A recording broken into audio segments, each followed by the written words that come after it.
Unang araw pa lang minahal na kita. Bakit ba ganito ang aking nadama? Di man kita lubusan ang kilala. Eh ano naman, basta mahal kita. Unang araw sa school, ako'y nasa eskwelahan. Uniforme ay cool, baka may maeksenahan. Syempre, merong bagong chicks ngayon nag-enroll. Kaso yung iba mukhang pang shake, rattle and roll. Oh, pero iisa ang agaw pansin. Isang babaeng kumakain mag-isa sa kantin. Tapos lalo pa akong natuwa at lalong sumaya nung nalaman ko ang crush ko, classmate ko pala. Haha.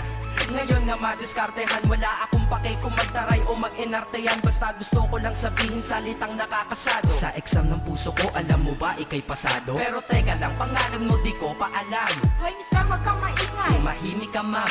Anyway, di ko pa rin alam pangalan mong banal. Pero pwede ba, tawag ko na lang sa'yo mahal. Unang araw pa lang minahal na kita.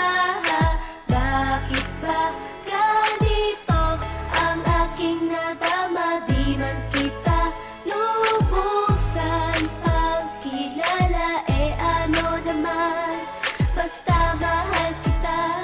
Second subject, andun kami sa may lab. Hindi ako nakikinig, titig ako kay may love. Oo, love na nga kita, L-O-V-E. Di ko dama ang pagod ko kahit na mag-PE. Pag topic ay PC, ito'y hindi easy. Kaya ikay busy, pero ako'y sisi.